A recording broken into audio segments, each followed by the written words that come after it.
I'm Robert. I'm 87 years old. This is my wife, Gloria. We've been married 60 years.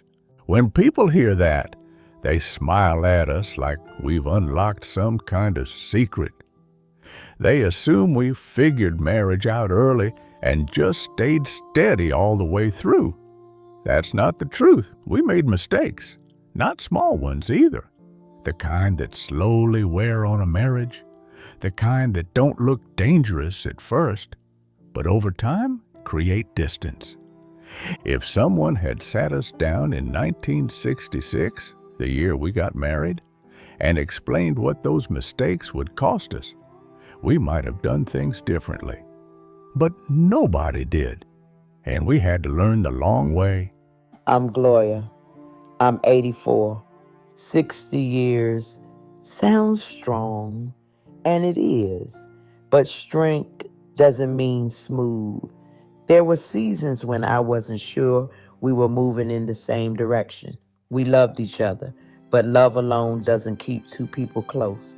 Looking back, I can see patterns, things we repeated without realizing, habits that slowly shaped the atmosphere in our home. They didn't destroy us, but they did cost us time we can't get back. One of the first mistakes we made was keeping score. I didn't call it that at the time. I just thought I was being realistic. I worked long hours, sometimes 2 jobs. I reminded myself how tired I was, how much pressure I carried. I told myself I deserved quiet when I came home. If Gloria asked me to do something after dinner, I would feel irritated inside, not because the task was hard, but because I was mentally adding up everything I'd already done that day. I didn't say it out loud, but I was counting. I was counting hours worked, bills paid, repairs handled. And when you start counting like that, you stop seeing your spouse as a partner and start seeing them as someone who owes you something. That shift is small, but it changes everything. I had my own list. I raised our children. I worked part-time when we needed extra income. I cooked, cleaned, kept track of appointments, remembered birthdays, handled school meetings. I was counting too. When he said he was tired, part of me wanted to say, so am I. But instead of saying it calmly, I kept it inside. Resentment builds quietly. It doesn't knock loudly on the door, it just settles in. We weren't yelling at each other every day, we were functioning. But underneath, we were measuring who was sacrificing more. Marriage isn't meant to be measured like that. Another mistake was thinking we could change each other. Gloria is organized, always has been. She plans ahead. She likes structure. I'm more relaxed. I take things as they come.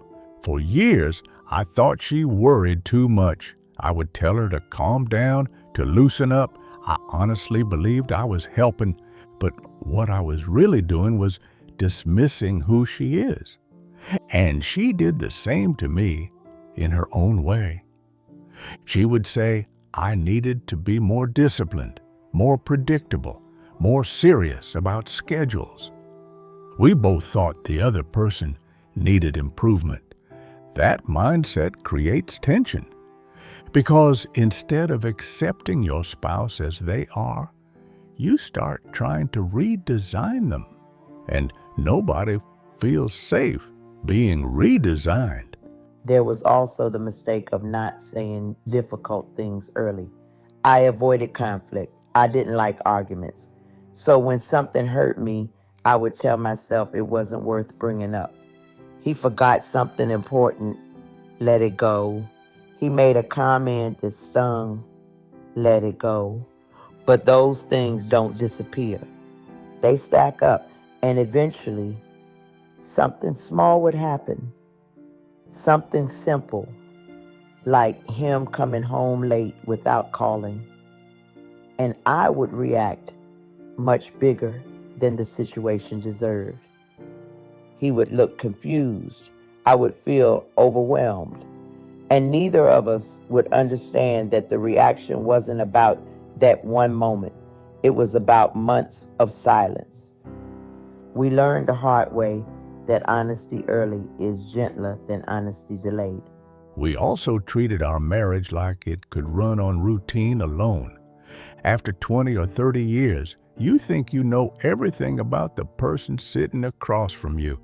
You stop asking questions. Conversations become about logistics. Who's picking up groceries? What time is the appointment? Did we pay the bill? We stopped dating each other. Not in a dramatic way, just gradually. The television stayed on longer in the evenings. The phone calls to friends lasted longer than our talks with each other. We were sharing space, but not really sharing ourselves. It's dangerous because it feels normal. The final mistake was forgetting we were on the same team. When we argued to win. We wanted to prove our point. We wanted the other person to admit they were wrong.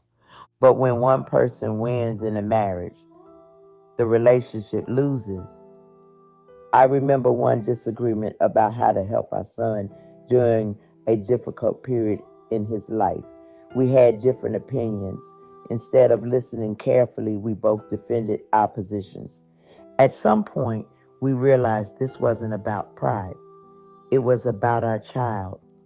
And that moment reminded us that we were supposed to face problems together, not across from each other.